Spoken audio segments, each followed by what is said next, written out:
welcome to my channel again. We haven't seen each other for about a month. Actually, during the last month I've done a lot of stuff. I've started my new job and I have to move to a new place, and now everything is settled. So right now I can make my videos more regularly. And I have started my new job in an Austrian company, which is very nice. I have some office experiences would like to share with you guys. And here I'm going to tell you 5 things which I have experienced within this month. If you were like me, starting a new job, completely new, in a new culture, in a European country, for example Austria. So there's one thing you should pay attention to, which is don't get lost in the office. Why? Because in China, our office looks like this. But in Austria, it might look like this. So it means in China, usually we will have a huge office room. All the colleagues will sit in their own cubicle. And of course, if you're a manager or you're a CEO and some important people, you will have your own office, hide it somewhere. But in Austria, mostly, I don't say all the companies, but most of the companies, at least I have seen, are structured in smaller offices. After you enter the company, you see the reception and all the doors. You would never know what is there behind the door. So it can be maybe an office, maybe a toilet, maybe a kitchen, everything. So you have no clue at all where is your place to sit or where is the people you're going to meet. But thank God right now my office is actually very modern designed. We are also structured in smaller offices, but also we have glass doors. So you don't have to guess what is behind it. And another thing I found interesting is in an Austrian office, you should greet everybody, no matter you know them or not. In China, maybe because we have so many people, it's not possible for you to meet everybody to greet them. This is uncommon. Even though you know they're your colleague and in the office, if you don't know them, maybe you will smile at them, but that's it. So you won't greet them. Every time you see them, hello, good morning. But in Austria, this is usual and common and polite. It's a must.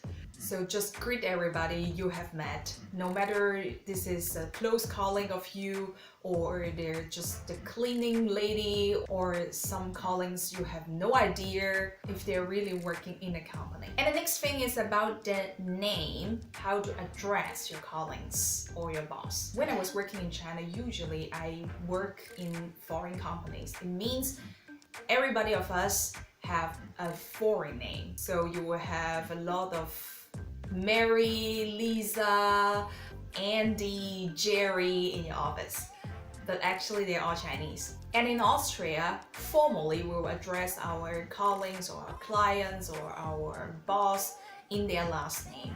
Herr blah blah blah or Frau blah blah blah, so Mr. Mrs. blah blah blah.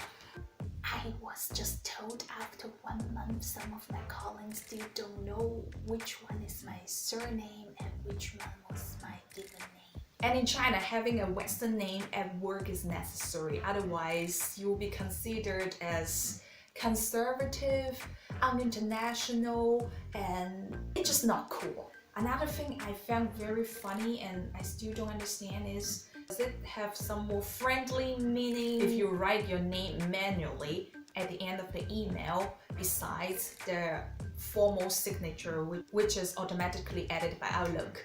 For now, I still don't understand the reason, but I saw people doing that, so I do it as well. The last thing I found very typical and interesting is Austrians don't like to work in Friday after, because most of the colleagues in my company have flexible working times. They don't have a fixed time to come to work or leave the company.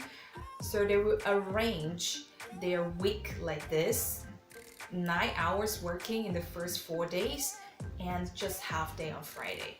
So then they can have the time to catch up with their friends or family or somehow have the illusion that they have a longer weekend, I guess. And it was really funny because the first week, 2 o'clock, nearly all of my colleagues are gone. And I was thinking, what was going on? And then afterwards, one of my colleagues told me, yeah, this is typical in Austria. Most of the people will arrange their work weekly. So right now I'm somehow adapting to this habit as well. I work diligently, very long in the first 4 days of the week and just half day on Friday. Actually, this phenomenon somehow brought me back to the thought when I was still working in China. We always complain that in Friday it's somehow not possible to reach our European callings. You have to know when your calling works, then you will have a better chance to contact. Alright, this is pretty much for this week. I hope you enjoy the content. Right now, because I'm working, then of course my schedule is really tight by making videos or editing them or come up with new content and so on. So your help will be really necessary. Some of you told me that I shouldn't stop making videos, but I have checked the subscriber list of my channel. These guys who have encouraged me to continue making videos are not really subscribing. So right now I give you a chance to subscribe on my channel or give a thumb up or just share it. Okay, see you next week. Bye-bye.